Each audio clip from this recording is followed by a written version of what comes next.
She was already 40 years old on the day she fought the most decisive naval battle in history, and by every measure of common sense, she should have been retired. HMS Victory was not new, not fast, not elegant by the standards of 1805. She was heavy, battle-scarred, and had spent years rotting in ordinary before being dragged back into service. And yet, on the morning of October 21st, 1805, it was this aging warship that led the British fleet directly into the combined might of France and Spain off Cape Trafalgar, absorbing a punishment that would have broken any lesser vessel, and delivering a victory so absolute that Napoleon Bonaparte never again seriously attempted to challenge Britain at sea. What makes Victory extraordinary is not simply that she survived that day, or that she carried the most famous admiral in history to his death and his glory.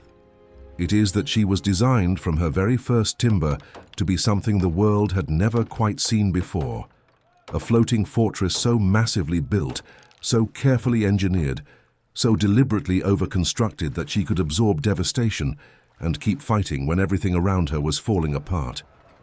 To understand how a single warship could alter the course of European history, you have to go back to the dockyard where she was born, to the forests where her timbers grew, and to the ocean where she proved that the difference between victory and defeat often comes down to the quality of the wood beneath your feet. The story begins not with Nelson, not with Trafalgar, but with a crisis. In the late 1750s, Britain was locked in the 7 Years' War, a global conflict against France that stretched from the forests of North America to the sugar islands of the Caribbean to the plains of India. The Royal Navy was the instrument that held this sprawling empire together, and the Admiralty knew that if France ever managed to concentrate its fleet and seize control of the English Channel, even for a few weeks, an invasion of Britain itself was possible. The existing fleet was aging. Many of the great first-rate ships of the line, the largest and most powerful warships afloat, were reaching the end of their useful lives. What was needed was a new generation of capital ships, vessels so powerful that they could anchor the battle line against anything the French or Spanish could put to sea. In 1758, the order was given to begin designing what would become HMS Victory, a first-rate ship of the line carrying 100 guns on 3 full gun decks, the most formidable class of warship that the age of sail had ever produced. The man tasked with the design was Sir Thomas Slade, the surveyor of the Navy, and what he created on his drafting table at the Navy Board offices in London was a masterwork of 18th century engineering that balanced raw, destructive power with a hull form capable of actually sailing well enough to use it. To appreciate what Slade achieved, you need to understand what a first-rate ship of the line actually was. In an era when naval battles were decided by broadside, 2 lines of warships sailing parallel and hammering each other with cannon fire until one side broke, the ships were classified by the number of guns they carried. A 6th rate might carry 20 guns, a frigate perhaps 36. These were scouting vessels, fast and agile, but not meant to stand in the line of battle. The ships that decided wars were the ships of the line, rated from the 3rd rate upward. A 3rd rate carried 64 or 74 guns and formed the backbone of every major fleet. A 2nd rate carried around 90 guns, and at the summit stood the 1st rate, carrying 100 guns or more, a vessel so expensive, so complex, and so manpower intensive that even the wealthiest naval power in the world could only afford a handful of them at any given time.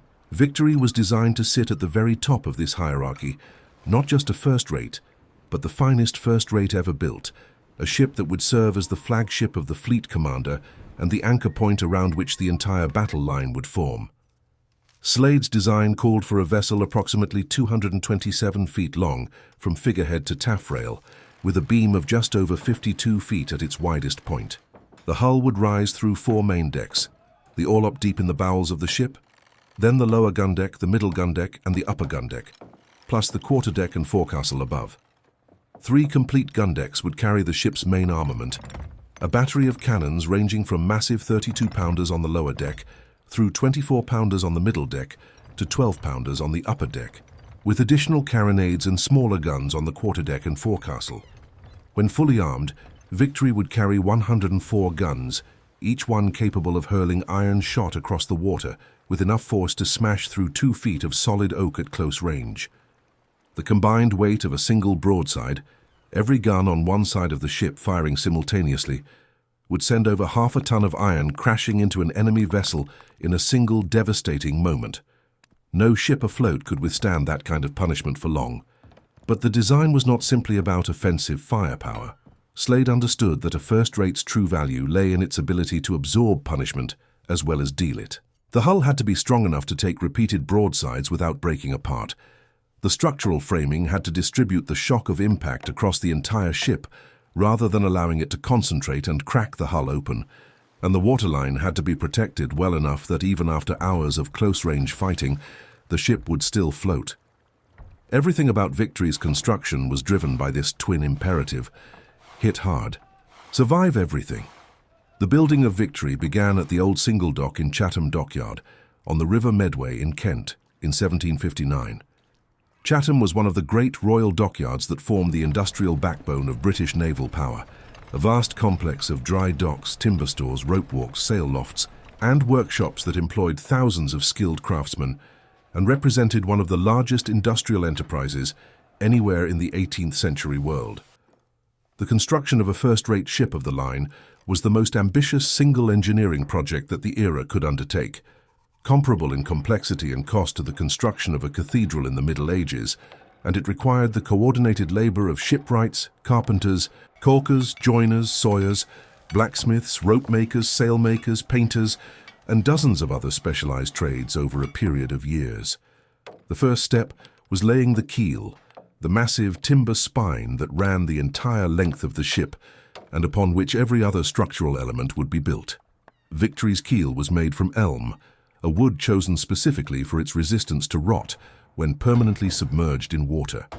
It was laid in sections, scarfed and bolted together to form a single continuous beam over 150 feet long, the backbone around which everything else would grow. From the keel rose the frames, the skeletal ribs of the ship, and this is where Victory's extraordinary strength began. Each frame was built up from multiple pieces of English oak, carefully selected and shaped to follow the natural curve of the timber wherever possible, because wood is strongest when it is used along its natural grain rather than being forced into unnatural shapes. The frames were set close together, far closer than on smaller vessels, creating a lattice of interlocking timber that gave the hull its characteristic solidity. When the frames were complete and the outer hull planking was laid over them, the thickness of Victory's side at the waterline was approximately 2 feet of solid oak, a barrier dense enough to stop a 24-pound cannonball at anything beyond close range and to resist the penetration of smaller shot entirely. This was not simply a matter of nailing planks to a frame. The hull was a carefully engineered composite structure in which the outer planking, the inner planking, the frames, the deck beams, the knees, the hanging knees, and the lodging knees all worked together as an integrated system, each element reinforcing the others so that the impact of a cannonball striking the hull was distributed across a wide area rather than concentrated at the point of impact. It was this structural integration that would allow Victory to absorb the terrible punishment of Trafalgar and keep fighting when ships with thinner scantlings and less carefully engineered frames would have been pounded into wreckage. The quantity of timber required was staggering. It is estimated that approximately 6,000 trees went into the construction of HMS Victory, the vast majority of them English oak. To put that in perspective, those 6,000 trees represented roughly 100 acres of mature forest, a century's worth of growth, consumed for a single ship. The oaks used were not just any trees. The Navy Board maintained a system of timber procurement that reached into the forests of southern England, selecting trees that had been growing for 80 to 100 years, trees whose trunks and major branches had developed the natural curves and bends that shipwrights needed for specific structural elements. A straight trunk might yield planking or deck beams. A naturally curved limb might provide a knee, the angled bracket that connected a deck beam to the ship's side and prevented the decks from sagging or separating under load. The most prized timber of all was compass timber, wood from trees that had grown in shapes perfectly suited to the complex curves of the ship's bow and stern. Finding enough of this specialized timber was a constant challenge, and by the mid-18th century, the growing scarcity of suitable English oak was already a strategic concern for the Admiralty. Every great warship that Britain built consumed a forest that had taken a lifetime to grow and could not be quickly replaced. Victory, in this sense, was not just a ship. She was 100 acres of English woodland, reshaped by human hands into a weapon of war. The construction took 6 years. Victory was not launched until 1765, by which time the 7 Years' War that had prompted her construction was already over. Britain had won, and won decisively, emerging as the dominant naval and colonial power in the world. With peace restored, there was no immediate need for a new first-rate flagship, and Victory was placed in ordinary. Essentially mothballed, her masts removed, her hull sealed, and a skeleton crew assigned to maintain her while she sat in the Medway, waiting for a war that had not yet come. She would remain in this state for 13 years, a ship without a purpose, her timbers slowly seasoning in the damp air of the river. It was not until 1778, when France entered the American War of Independence on the side of the rebellious colonies, that Victory was finally brought out of reserve, refitted, and commissioned for active service. She was already 13 years old and had never fired a shot in anger. But the years in ordinary had, if anything, improved her. The long seasoning had hardened her timbers, driving out moisture and making the oak denser and more resistant to shot than freshly built wood would have been. When she finally went to sea, she was in many ways a better ship than she had been on the day she was launched. Victory's first decades of active service were eventful, but not yet legendary. She served as a flagship in the Channel Fleet, participated in the First and Second Battles of Ushant, and saw action during the American War of Independence and the wars that followed the French Revolution. She was present at the Siege of Toulon in 1793, and she carried the flag of multiple admirals as the strategic situation shifted and the fleets redeployed. By the late 1790s, she was showing her age. Her hull had been patched and repaired multiple times. Her copper sheathing, the thin layer of copper plates nailed to the hull below the waterline to prevent the growth of barnacles and shipworm, had been replaced, and her internal structure had been reinforced where the years of service had taken their toll. In 1800 she was surveyed and found to need a major refit, and she was brought into Chatham once again for a comprehensive overhaul that would take nearly 3 years and cost the equivalent of rebuilding her almost from scratch. New timbers were installed where old ones had weakened, the hull was recoppered, her internal layout was modified, and she was fitted with additional carronades, short-range, large-bore guns that could deliver devastating broadsides at close quarters. When she emerged from this refit in 1803, she was 40 years old in age but renewed in strength, and she was about to meet the man who would make her immortal. Vice Admiral Horatio Nelson was, by the time he hoisted his flag aboard Victory in May 1803, already the most famous naval officer in the world. He had lost his right arm at the Battle of Santa Cruz de Tenerife, lost the sight of his right eye at the Siege of Calvi in Corsica, and had won 2 of the most spectacular naval victories in British history. The Battle of the Nile in 1798, where he destroyed a French fleet at anchor in Aboukir Bay and left Napoleon's army stranded in Egypt, and the Battle of Copenhagen in 1801, where he demolished a Danish fleet defending its capital. Nelson was physically slight, frequently seasick, vain about his decorations and honors, and possessed of a personal life that was the subject of constant gossip. He was also, by near-universal consensus, a tactical genius whose ability to read a battle, inspire his men, and make decisive choices under unimaginable pressure was without equal in his generation. When he came aboard Victory as Commander-in-Chief of the Mediterranean Fleet, he brought with him not just his reputation, but a philosophy of warfare that would shape everything that followed. Nelson believed that the traditional approach to naval battle, 2 parallel lines of ships hammering away at each other in a grinding attritional exchange, was fundamentally flawed. It produced indecisive engagements in which the enemy could withdraw before being destroyed. What Nelson wanted was annihilation, a battle so complete that the enemy fleet would cease to exist as a fighting force. To achieve this, he was prepared to take risks that more cautious admirals considered insane. The strategic situation that led to Trafalgar had been building for years. After the brief Peace of Amiens collapsed in 1803, Napoleon resumed his plan to invade Britain, assembling a vast army at Boulogne on the French coast, and building a flotilla of flat-bottomed boats to carry it across the Channel. The only thing standing between Napoleon and the invasion was the Royal Navy. If the French and Spanish fleets, Spain having been pressured into alliance with France, could combine sweep the Channel clear of British warships for even a few days and cover the crossing, Napoleon believed his Grande Armée could land on English soil and march to London. The British strategy was to prevent this combination at all costs, keeping the French fleet bottled up in its ports through close blockade and hunting it down if it escaped.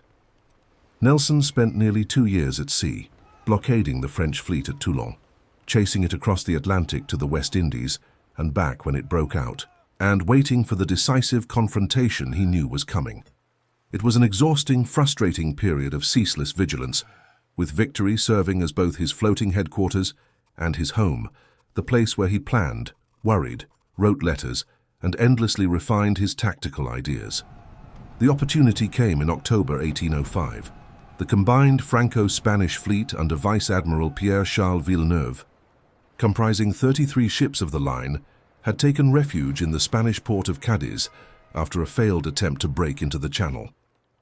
Nelson, with 27 ships of the line, positioned himself off the coast and waited. He knew that Villeneuve would eventually have to come out. Napoleon was pressuring him relentlessly, and a replacement admiral was already on his way. And when the combined fleet finally put to sea on October 19th, Nelson moved to intercept. What happened over the next 2 days was a masterpiece of seamanship, communication, and nerve. Nelson's plan, which he had shared with his captains in a series of detailed briefings he called the Nelson Touch, was radically simple and terrifyingly bold.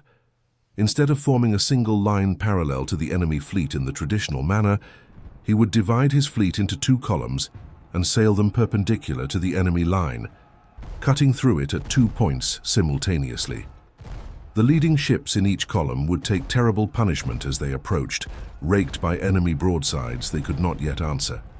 But once they broke through the line, they would isolate the enemy rear and center from the van, creating a chaotic close-range battle in which British gunnery, seamanship, and fighting spirit would overwhelm an enemy that could not coordinate its defense. The key assumption was that the ships leading the attack would be strong enough to survive the approach. Victory would lead the weather column herself. The morning of October 21st dawned calm, with a long Atlantic swell rolling in from the west, and a light breeze barely filling the sails. The combined fleet was visible to the east, formed into a rough crescent stretching across several miles of ocean, the ships still sorting themselves into order after their departure from Cadiz. Nelson dressed carefully that morning, wearing the same coat he always wore, with his 4 orders of knighthood embroidered on the left breast, a decision that would become the most debated sartorial choice in military history, since it made him an easily identifiable target for enemy sharpshooters. He toured Victory's gun decks, speaking to the men at their stations, and he found them calm, confident, and ready. These were not conscripts or pressed men grudgingly serving, or rather, many of them were exactly that. But they had been trained to such a level of proficiency, by years of continuous service at sea, that they could load and fire their guns with a speed and accuracy that no other navy in the world could match. A well-drilled British gun crew could fire 3 broadsides in the time it took a French crew to fire 2, and at close range, that difference was lethal. The men at their guns knew this, and they drew confidence from it. At approximately 11:30 in the morning, Nelson ordered what would become the most famous signal in naval history. The flags climbed Victory's halyards and spelled out the message to the entire fleet. England expects that every man will do his duty. The signal was received with cheers on some ships and grumbling on others. Some captains felt it was unnecessary, since they needed no reminder of their duty, but it entered history as one of those perfect moments where the right words meet the right occasion and become something larger than themselves. A few minutes later, a far more practical signal followed. Engage the enemy more closely. This was not poetry. This was a tactical instruction, and it meant exactly what it said. Get close. Stay close. Fight until one side or the other ceases to exist. Victory led the weather column toward the enemy line at a pace that felt agonizingly slow.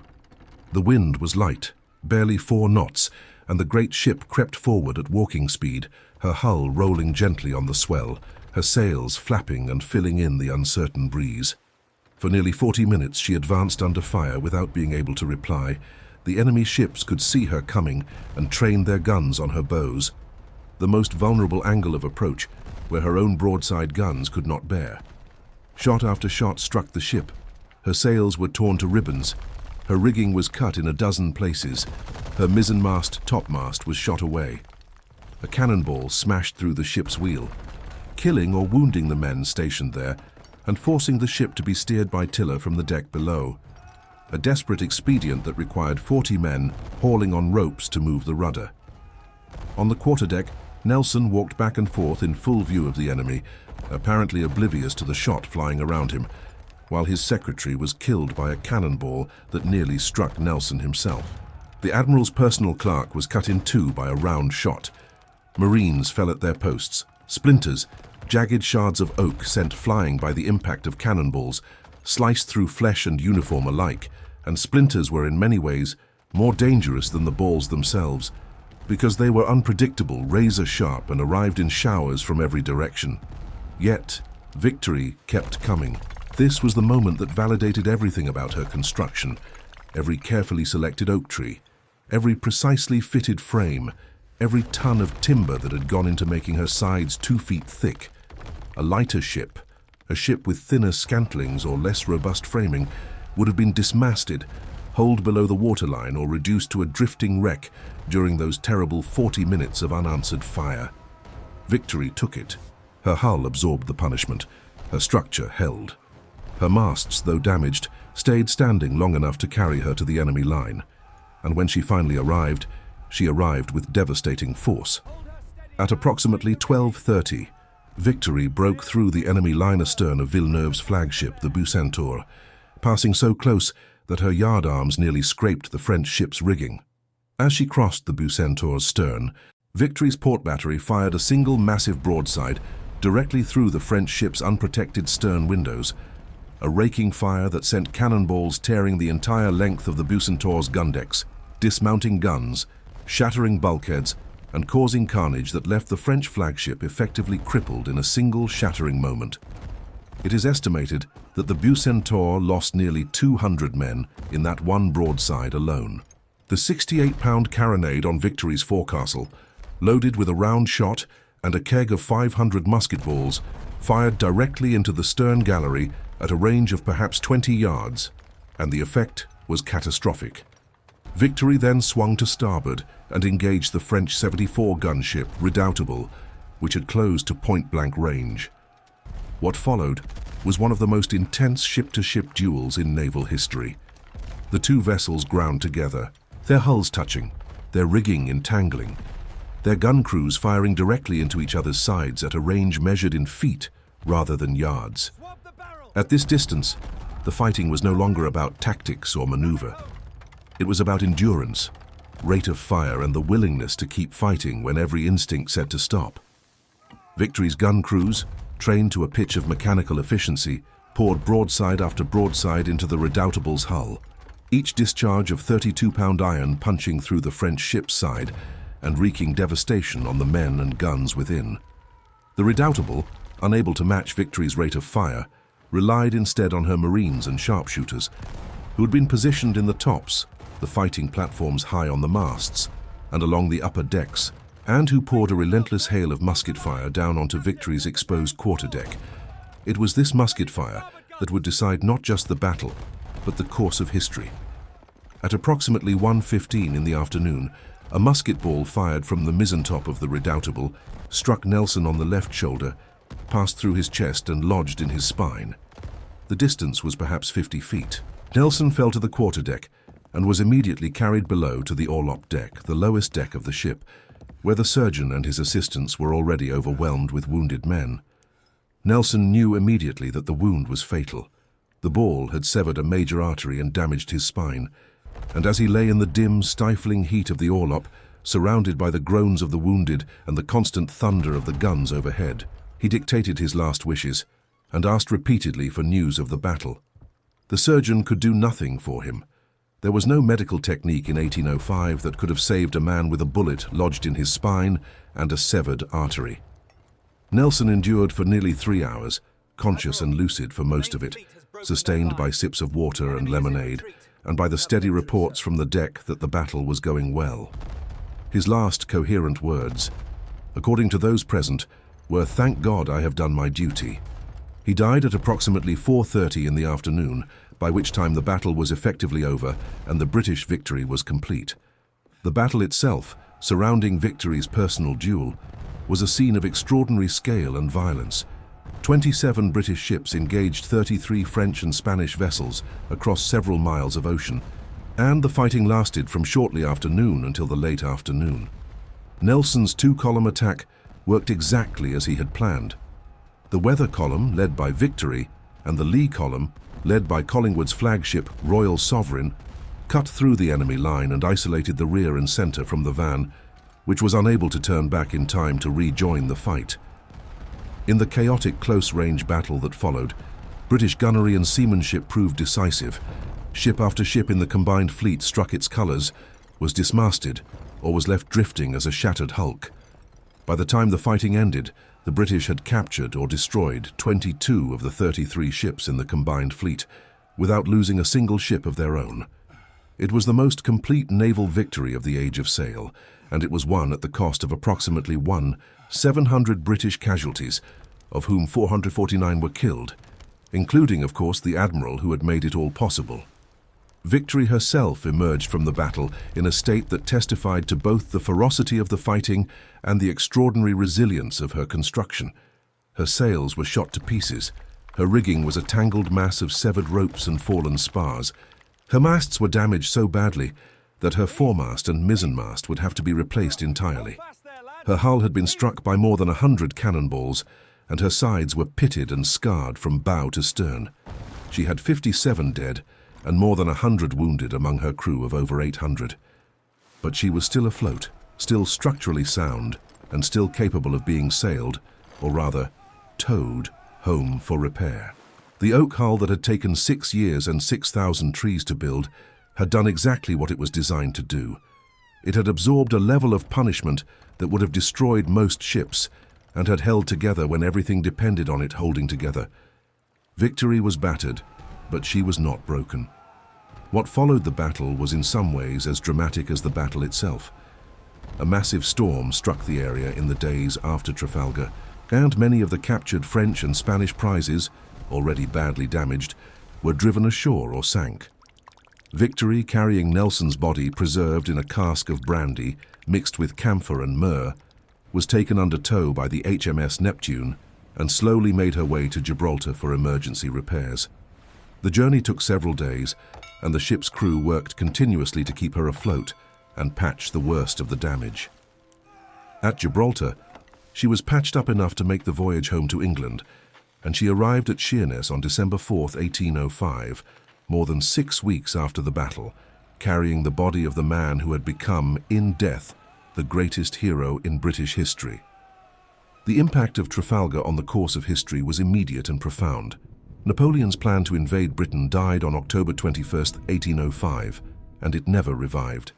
Without control of the sea, there was no way to transport the Grande Armée across the Channel, and Napoleon was forced to turn his attention eastward, marching his army across Europe to fight the Austrians and Russians at Austerlitz less than 2 months after Trafalgar. The war would continue for another decade, through the campaigns in Spain and Portugal, through the Russian disaster, through Leipzig and Waterloo, but never again would Napoleon mount a serious threat to British naval supremacy. The Royal Navy controlled the world's oceans, and that control was built on the foundation of Trafalgar. British trade flowed freely, while French and Spanish commerce was strangled. British colonies were secure, while French colonies were picked off one by one. The economic consequences of this naval dominance were enormous. It was the command of the sea that allowed Britain to finance the coalitions that eventually brought Napoleon down, to build the trading empire that would dominate the 19th century, and to establish the maritime order that would shape global geopolitics for the next 100 years. And at the center of all of it, at the moment that decided everything, was a 40-year-old warship with oak sides 2 feet thick and a dying admiral on her orlop deck. But Victory's story does not end at Trafalgar. In fact, in some ways, the most remarkable chapter of her existence is everything that came after.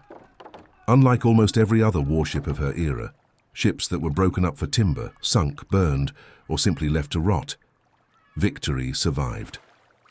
She was repaired after Trafalgar and returned to service, serving as a flagship once more during the later years of the Napoleonic Wars. She was present at the Baltic operations and continued in commission until 1812, when she was finally retired from sea service and placed in ordinary at Portsmouth. But she was not scrapped. Nelson's victory at Trafalgar had elevated both the man and the ship to a status that transcended ordinary military utility. Victory was no longer just a warship. She was a national monument, a symbol of British naval power and of the sacrifice that had secured it. The public would not have accepted her destruction, and the Admiralty, to its credit, recognized this. For much of the 19th century, Victory served as a harbour flagship at Portsmouth, her hull gradually deteriorating as the years took their toll. She was modified and altered numerous times. Victorian-era fittings were added. Her appearance changed, and by the end of the century, she looked quite different from the ship that had fought at Trafalgar. But the core structure was still there, still the same oak frames and keel that had been laid down at Chatham in 1759. The fundamental skeleton of the ship endured, even as everything around it changed. In 1922, she was moved into a permanent dry dock at Portsmouth, Number 2 Dock, the oldest surviving dry dock in the world still in use, and a comprehensive restoration program was begun to return her to her Trafalgar-era appearance. This restoration has continued in various phases ever since, and today, Victory sits in her dock at Portsmouth Historic Dockyard, the oldest commissioned warship in the world, still technically a flagship of the Royal Navy, still carrying the flag of the First Sea Lord. She is over 260 years old, and she is still serving. To walk the decks of Victory today is to experience something that no photograph, no film, and no written description can fully capture. The first thing that strikes you is the sheer physicality of the ship, the overwhelming presence of wood and iron and rope. The oak timbers of the hull, darkened by age and by centuries of treatment with tar and linseed oil, have a warmth and solidity that makes modern construction materials feel flimsy by comparison. The gun decks are low-ceilinged, claustrophobic for anyone used to modern interior spaces, and when you stand between the rows of cannon and imagine them in action, the roar, the smoke, the recoil, the men working frantically in a space barely tall enough to stand upright, you begin to understand what naval warfare in the age of sail actually meant. Each of those guns weighs nearly 3 tons. Each one was served by a crew of up to 14 men.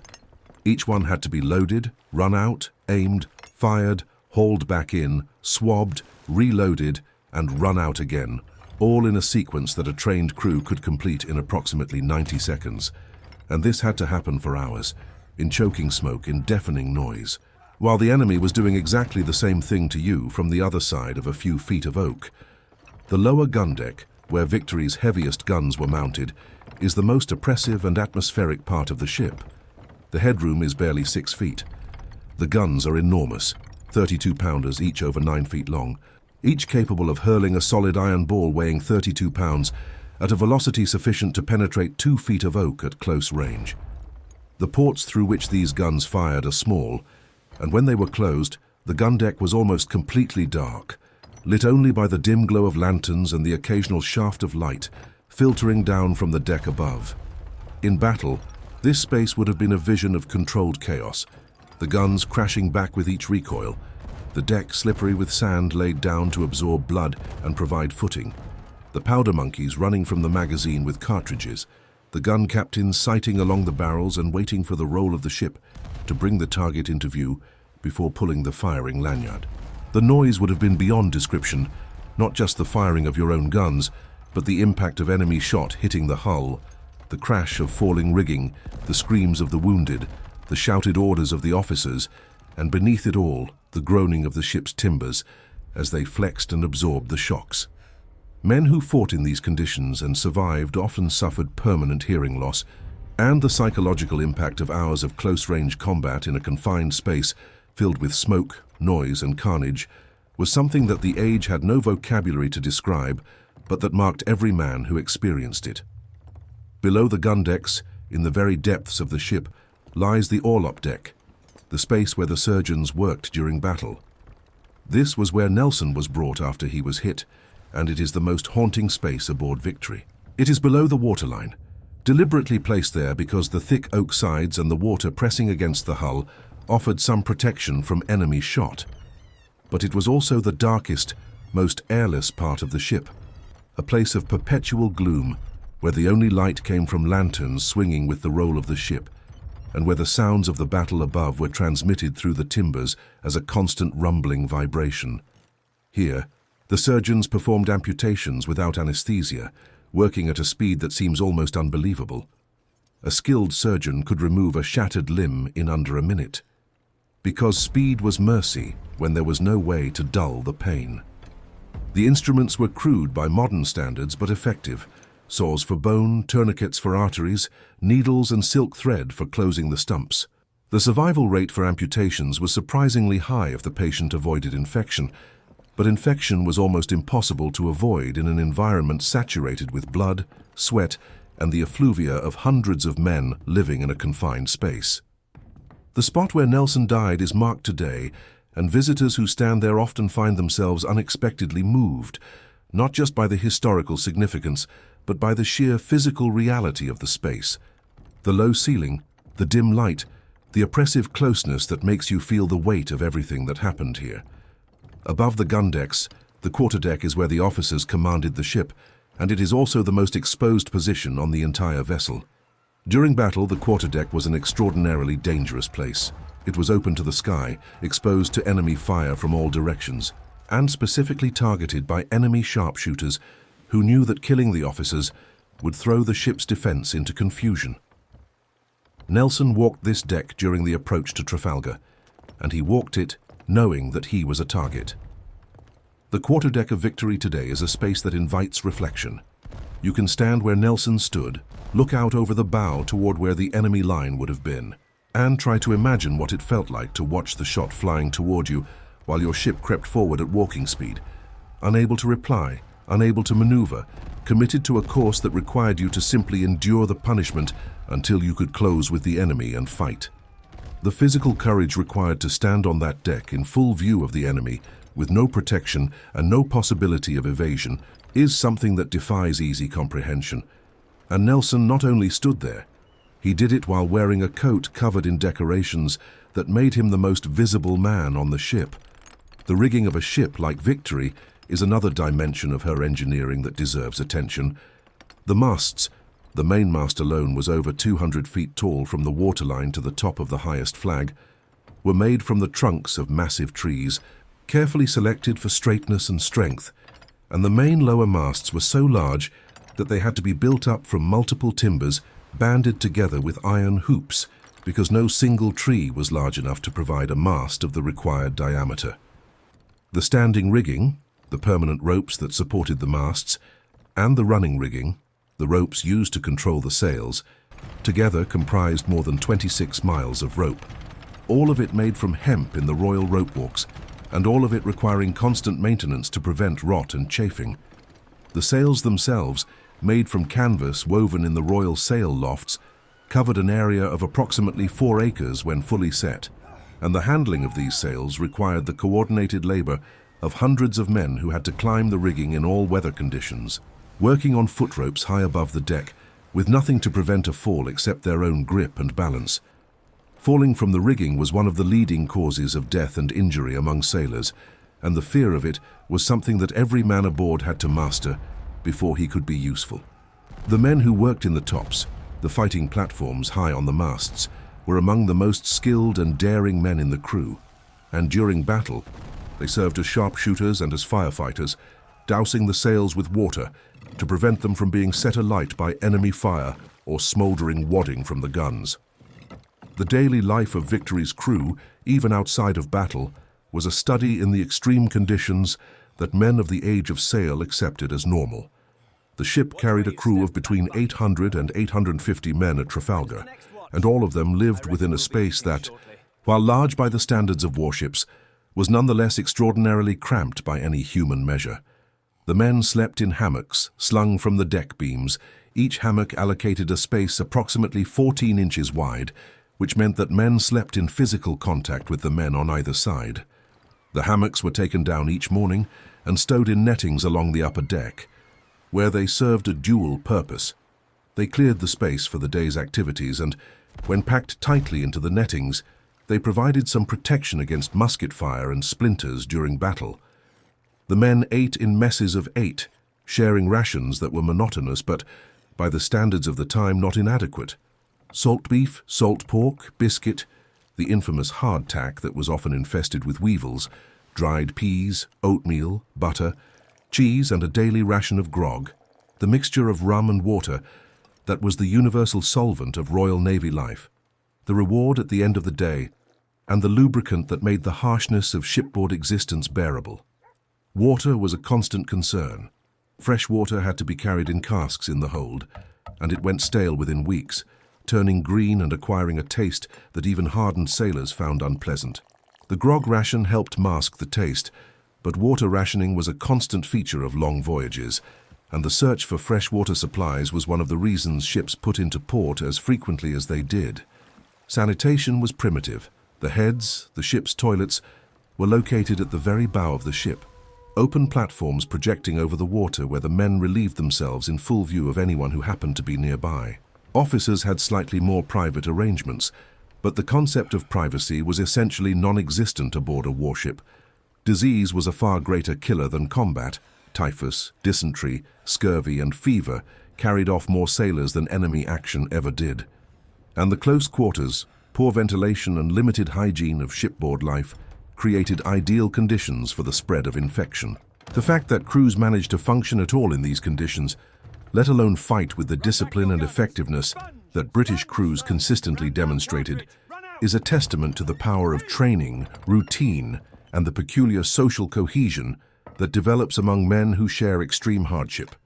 The officers' quarters, by contrast, offered a degree of comfort that seems almost luxurious until you remember that these men were responsible for the lives of 800 men and the fate of a ship worth a fortune. Nelson's great cabin at the stern of the ship is the finest space aboard Victory, with large stern windows that flood the room with light and offer a panoramic view of the sea astern. In peacetime or between engagements, this cabin was furnished with a dining table, chairs, a writing desk, and the personal effects that a flag officer carried with him on campaign. Books, charts, silver plate, glassware, and the correspondence that flowed constantly between the flagship and the Admiralty. But when the ship cleared for action, all of this was struck below or moved aside. The partitions that formed the cabin walls were taken down, and the great cabin became part of the upper gun deck, with guns run out through the stern and quarter windows, and nothing remaining of the Admiral's comfortable quarters, except bare deck and iron. The transformation from domestic space to fighting platform could be accomplished in minutes, and it was a reminder that aboard a warship, everything was subordinate to the ship's primary purpose, the delivery and absorption of violence. The transformation of Victory from a working warship into a national monument is itself a story worth telling. After Trafalgar, Nelson's body was brought home aboard Victory, preserved in the brandy cask that had been pressed into service as an improvised coffin. When the ship reached England, the body was transferred ashore and lay in state at Greenwich, before being carried in a funeral procession through London to St. Paul's Cathedral, where Nelson was interred in a magnificent tomb in the crypt. The funeral was one of the largest public events in British history, attended by tens of thousands of people, and it cemented Nelson's status as a national hero of almost mythological proportions. Victory shared in this apotheosis. She was no longer simply a ship that had fought well. She was the ship, the vessel that had carried England's greatest hero to his greatest victory and his death, the physical embodiment of everything that the Battle of Trafalgar meant to the British national identity: sacrifice, courage, duty, supremacy at sea, and the special place that the Navy held in the national consciousness. This cult of victory grew throughout the 19th century, as the age of sail gave way to the age of steam and iron, and as the great wooden warships that had ruled the oceans became obsolete within a few decades. Victory took on an additional layer of meaning. She became a link to a vanished world, a tangible connection to an era of warfare that was already becoming romantic legend, even as the men who had fought in it were still alive. Veterans of Trafalgar visited her at Portsmouth, pointing out the spots where they had stood and fought, and their stories were recorded and published, adding to the growing mythology of the ship and the battle. When the last survivors of Trafalgar died in the 1870s and 1880s, Victory became the only surviving witness, the only physical object that could still testify to what had happened that day, and her preservation became a matter of national urgency. The decision to place Victory in permanent dry dock in 1922 was driven by the recognition that she could not survive much longer afloat. Her hull, despite repeated repairs and refits, was slowly deteriorating, and the constant cycle of wetting and drying that a floating hull undergoes was accelerating the decay. Placing her in a dry dock, specifically the dock where she sits today, number 2, dock at Portsmouth, stabilized her structure and allowed conservators to begin the long, painstaking work of replacing decayed timbers while preserving as much of the original fabric as possible. This is a process that continues to this day, and it raises fascinating questions about identity and authenticity that apply equally to ships and to civilizations. How much of Victory can be replaced before she ceases to be Victory? If every timber has been replaced over the centuries, is the ship in the dock still the same ship that fought at Trafalgar? The answer, of course, is yes, because Victory is not defined by her individual timbers, but by her form, her design, her continuity, and above all by her meaning. She is the same ship because we have decided she is the same ship, because the unbroken chain of care and preservation that connects her present state to her past has never been broken, because she has been continuously commissioned as a warship of the Royal Navy since the day she first entered service, and because the nation that built her has chosen to keep her rather than let her disappear. The engineering achievement that Victory represents is often overshadowed by the drama of Trafalgar, but it deserves to be understood on its own terms. Building a first-rate ship of the line in the 18th century required a level of precision, material science, and organizational capability that was the equal of anything the Industrial Revolution would later produce. The selection and seasoning of timber, the shaping of complex curved structures without power tools, the fitting of thousands of joints and fastenings to tolerances that ensured structural integrity under the most extreme conditions, the production of miles of rope and acres of canvas, the casting and boring of dozens of iron guns, the manufacture of anchors, chains, pumps, blocks, pulleys, and 1,000 other specialized components. All of this had to be coordinated and brought together in a single integrated system that would function reliably in the most demanding environment on Earth. The open ocean, with its constant motion, its salt corrosion, its extreme temperatures and its storms, is unforgiving of any weakness in design or construction.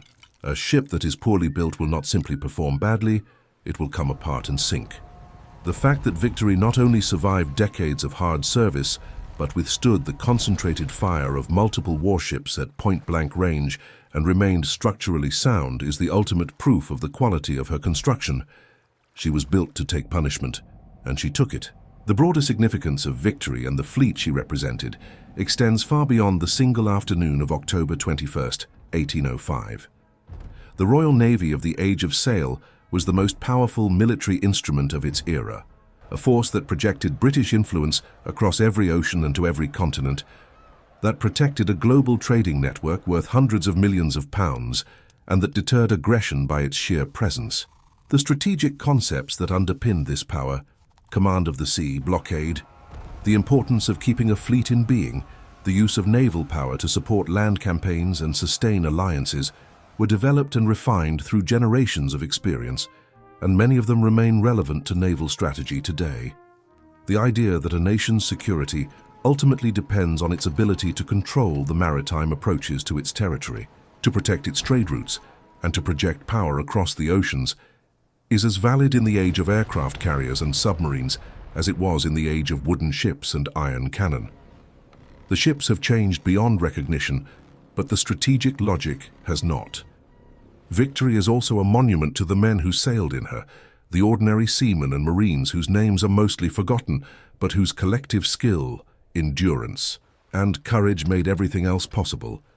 The officers and admirals received the glory, and rightly so. Their decisions shaped events, and their willingness to lead from the front, to share the dangers they imposed on their men, was a genuine and admirable quality of the age.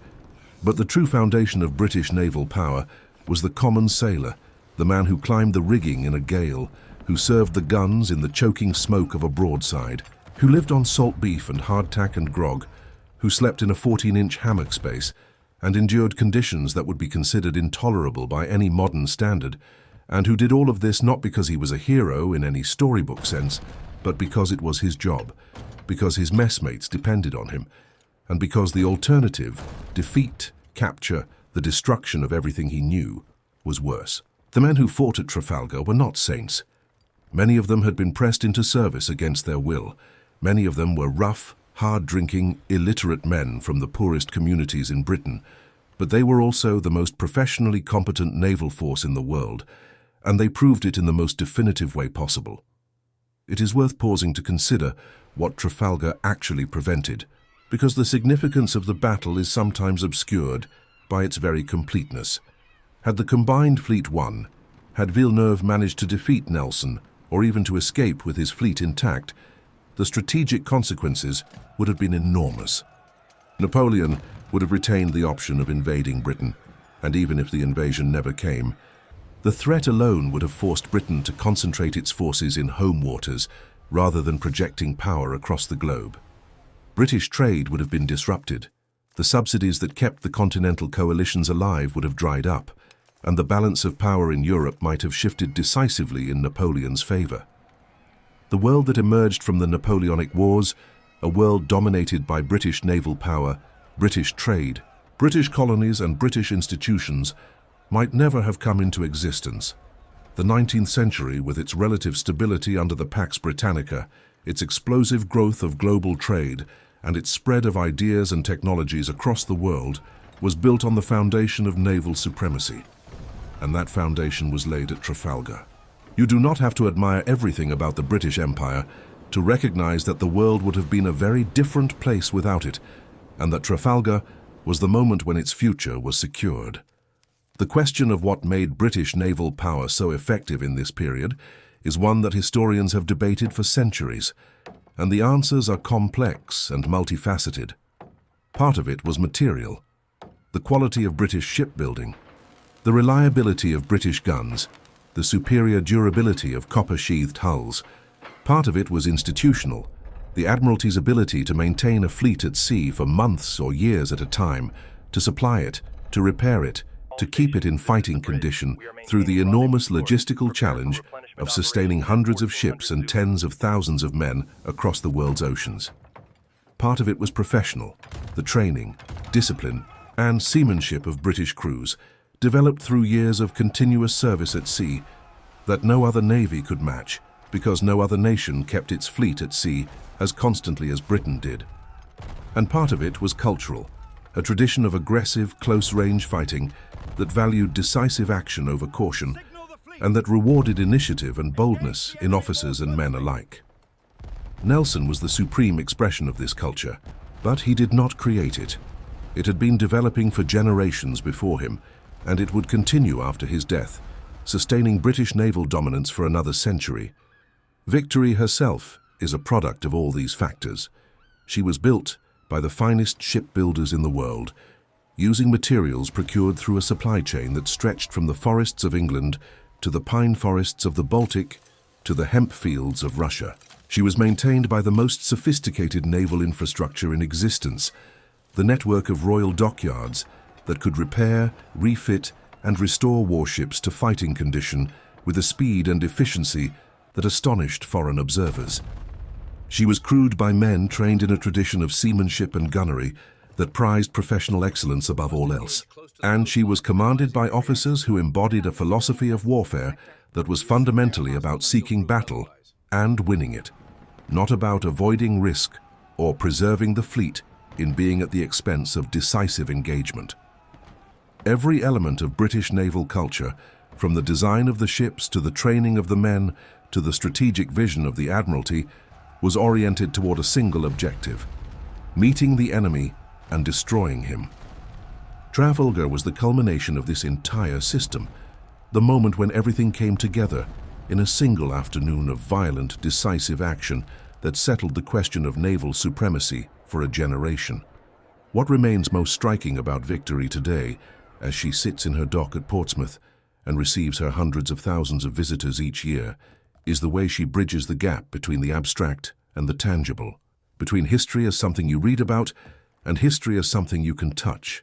Standing on her gun decks, ducking under the low beams, running your hand along the smooth oak of the hull planking, you are in physical contact with the same material that stopped French cannonballs on October 21st, 1805. The wood beneath your fingers is the same wood that shook with the concussion of the guns, that splintered under the impact of shot, that was stained with blood that has long since been scrubbed away. The ship is not a replica. She is not a reconstruction. She is the actual vessel, the same hull that carried Nelson to his death and Britain to its century of naval supremacy. In a world saturated with digital reproductions and virtual experiences, there is something profoundly powerful about standing in the presence of the real thing, about occupying the same physical space that was occupied by men who shaped the course of history more than 2 centuries ago. Have you ever wondered what it would feel like to stand where Nelson stood, looking out over the bow at an approaching enemy fleet, knowing that the next few hours would determine the fate of nations? That is what Victory offers, not a simulation, not an interpretation, but the thing itself, preserved across the centuries by human care and human decision, a tangible piece of the past that refuses to disappear. The preservation of Victory is not guaranteed. The ship requires constant, expensive maintenance, and the challenges of conserving a wooden structure that is more than 260 years old are immense. Timber decays, iron corrodes, paint fades. The forces of nature never stop working to reclaim the materials that human hands assembled, and the only way to prevent that reclamation is continuous intervention, replacing decayed timbers with new oak, treating the wood with preservatives, monitoring the humidity and temperature of the dock to prevent excessive drying or dampness, and maintaining the thousands of individual components that make up the ship's fabric. The cost of this conservation runs into millions of pounds, and it is funded partly by the Royal Navy, partly by government grants, and partly by the admission fees paid by visitors. Every person who walks Victory's decks contributes in a small way to her survival. The ship that was built to fight is now sustained by the curiosity and reverence of the people who come to see her, and there is something fitting about that. A warship saved by peacetime visitors, a monument to conflict preserved by an act of collective memory. The story of HMS Victory is ultimately a story about what endures. Ships are built to be used and used up, to serve their purpose and then be broken apart for their materials, or left to rot in some forgotten anchorage. The sea is indifferent to human achievement. The wood that makes up a warship's hull is the same wood that makes up a barn or a fence, and it is subject to the same processes of decay and dissolution. What makes Victory different is not her materials, but the meaning that has been layered onto them by generation after generation of people who decided that this ship, out of the thousands of warships that the Royal Navy has built and sailed and lost over the centuries, was worth preserving. That decision was not inevitable. It was a choice made and remade countless times over more than 2 centuries to invest resources, labor, and care in keeping one particular arrangement of oak and iron and copper in existence. And the reason for that choice is simple. Victory is the physical proof that a moment in time actually happened, that the men who fought at Trafalgar actually stood on these decks and fired these guns and bled on these timbers, and that the consequences of what they did still shape the world we live in today. Nelson's navy did not just win a battle. It established a pattern of maritime power that persisted for over a century, and that set the template for every naval strategy that followed. The idea that the security of an island nation depends on the control of the surrounding seas, the concept that a powerful navy can deter aggression without firing a shot, the understanding that trade routes are lifelines that must be protected at all costs, All of these ideas were proven at Trafalgar, and all of them remain central to strategic thinking in the 21st century. When modern navies deploy carrier battle groups to protect shipping lanes or position submarines to deter aggression, they are operating within a strategic framework that Nelson and his contemporaries helped to create. The technology has changed beyond recognition, from oak and canvas to steel and nuclear power, but the underlying logic is the same. Control the sea, and you control the ability of a nation to trade, to communicate, to move its forces, and to sustain its alliances. Lose control of the sea and everything else becomes immeasurably harder. Victory is a reminder of all of this, and she is something more besides. She is a reminder that the great events of history are not abstractions. They happen to real people, in real places, in real physical structures that can still be seen and touched and experienced. The past is not something that exists only in books and documents and museum displays behind glass. It exists in the fabric of the buildings, ships, landscapes, and objects that survived. And when we stand in their presence, we are connected to the past in a way that no amount of reading or watching can replicate. Victory is one of the most extraordinary surviving connections to the past that exists anywhere in the world. She is a ship that was built in the reign of George III, that fought the battle that secured the British Empire, that carried the body of England's greatest naval hero, and that still sits in her dock at Portsmouth, still commissioned, still flying her flag, still waiting for visitors who want to understand what it meant, what it really, physically, humanly meant, to fight and win and lose aboard a wooden warship in the age of sail. The oak planking under your feet on Victory is the same oak that grew in English forests when Handel was still composing, and the Industrial Revolution had not yet begun. The cannon on her gun decks are the same cannon that fired into the Bucentaure's stern and tore through the Redoutable's hull. The beams above your head are the same beams that shook with the impact of every broadside and flexed with every roll of the Atlantic swell. Everything that happened at Trafalgar happened here, on this ship, on these timbers, in these spaces, and the ship is still here.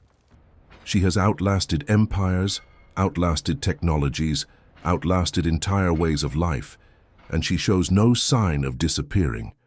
If you have ever been moved by the idea that ordinary people can do extraordinary things under extraordinary pressure, that a well-built thing can endure far beyond its expected lifespan, and that the decisions of a single afternoon can echo across centuries, then Victory is waiting for you, quietly, in her dock in Portsmouth, the warship that crushed Napoleon's navy and refused to be forgotten.